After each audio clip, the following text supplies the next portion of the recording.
मागच्या काही दिवसांपासून बीड जिल्ह्यामध्ये मुसळधार पाऊस चालू आहे आणि IMD द्वारे दिलेल्या इशाऱ्याप्रमाणे पुढच्या 2 दिवस रेड आणि ऑरेंज अलर्ट याचा इशारा सुद्धा दिलेला आहे। सर्वप्रथम मी बीडच्या सर्व नागरिकांना विनंती करतो की मुसळधार पाऊस चालू असल्यामुळे बीड जिल्ह्यामध्ये असलेल्या सर्व नदी सिंदफणा असेल, मांजरा असेल, बिंदुसरा असेल, गोदावरी असेल या सर्व नदीमध्ये मोठ्या प्रमाणे फ्लो चालू आहे।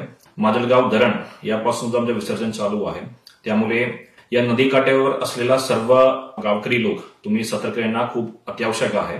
तुम्ही अत्यावश्यक नसेल तर घराच्या बाहेर पडू नका।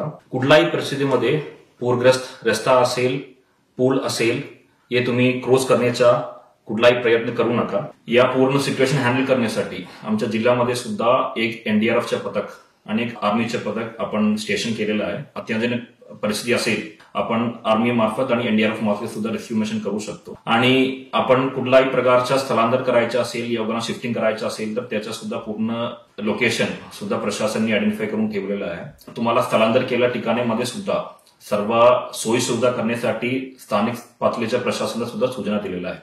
त्यामुळे कुठल्याही परिस्थितीमध्ये तुमच्या गावावर धोका असेल तर तुम्ही प्रशासनासोबत सहकार्य करणं अपेक्षित आहे आणि सुरक्षित स्थळावर तुम्ही स्थलांतर होणं अपेक्षित आहे।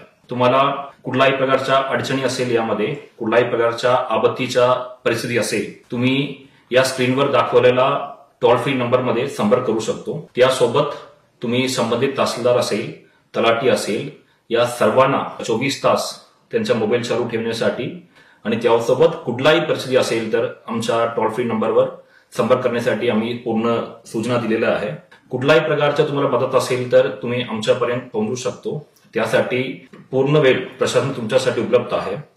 त्यासोबत मागच्या 10 दिवसमध्ये झालेल्या पाऊसच्या पंचनामाच्या प्रक्रिया सुद्धा आमच्या तलाठी स्तरावर आम्ही चालू केलेला आहे।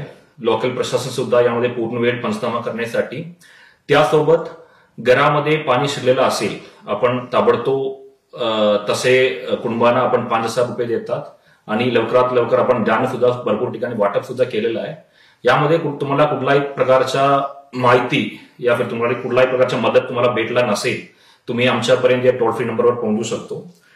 प्रशासन तुमच्यासाठी 24 तास उपलब्ध आहे आणि आपण सर्वजण सोबत या संकटातून लवकरच बाहेर पडू। सर्वांना परत एकदा सहकार्य करण्यासाठी विनंती करतो आणि कुठलाही मदत पाहिजे असेल तर तुम्ही प्रशासनपर्यंत पोहोचू शकतो।